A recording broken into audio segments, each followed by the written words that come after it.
Hi hello dear friends, welcome back to another video. നമുക്കിന്ന് കുറച്ച് PSC പരീക്ഷകൾക്ക് സ്ഥിരമായിട്ട് ചോദിക്കുന്ന ശൈലികൾ നോക്കാം. കരുണീപ്രസവം എന്ന് വെച്ചാൽ അപൂർവമായ സംഭവം എന്നാണ്. കാക്കവൃത്തി എന്ന് വെച്ചാൽ നിന്ദ്യമായ ജീവിതം.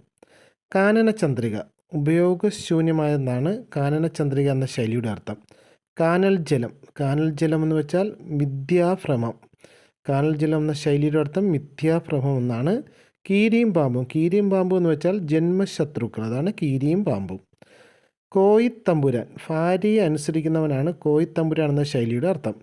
ഗണപതി കല്യാണം എന്ന് വെച്ചാൽ നടക്കാത്ത കാര്യം. അപ്പോൾ കരുണീപ്രസവം അപൂർവമായ സംഭവം, കാക്കവൃത്തി നിന്ദ്യമായ ജീവിതം, കാനനചന്ദ്രിക ഉപയോഗശൂന്യമായത്, കാനൽ ജലം മിഥ്യാഭ്രമം, കീരിയും പാമ്പും ജന്മശത്രുക്കൾ, കോയിത്തമ്പുരാൻ ഭാര്യയെ അനുസരിക്കുന്നവൻ, ഗണപതി കല്യാണം എന്ന് വെച്ചാൽ നടക്കാത്ത കാര്യം.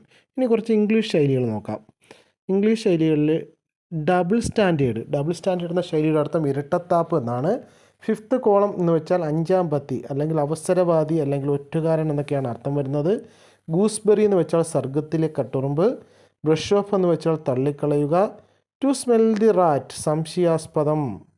അണ്ടർ ദ ക്ലൗഡ് സംശയത്തിൻ്റെ നിഴലിൽ. വിയർ ആൻഡ് ടിയർ കാലപ്പഴക്കം കൊണ്ടുള്ള തേയ്മാനം. ഇപ്പോൾ ഡബിൾ സ്റ്റാൻഡേർഡ് ഇരട്ടത്താപ്പ്, ഫിഫ്ത്ത് കോളം അഞ്ചാം പത്തി അല്ലെങ്കിൽ അവസരവാദി ഒറ്റുകാരൻ, ഗൂസ്ബെറി സ്വർഗത്തിലെ കട്ടുറുമ്പ്, ബ്രഷ് ഓഫ് തള്ളിക്കളയുക. ടു സ്മെൽ ദി റാറ്റ് സംശയാസ്പദം. അണ്ടർ എ ക്ലൗഡ് സംശയത്തിൻ്റെ നിഴലിൽ.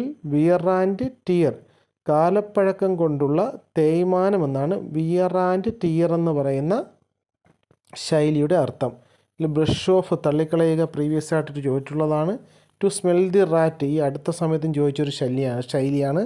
സംശയാസ്പദം എന്നാണ് ടു സ്മെൽ ദി റാറ്റ് എന്ന് പറയുന്ന ശൈലിയുടെ അർത്ഥം. Okay, thank you.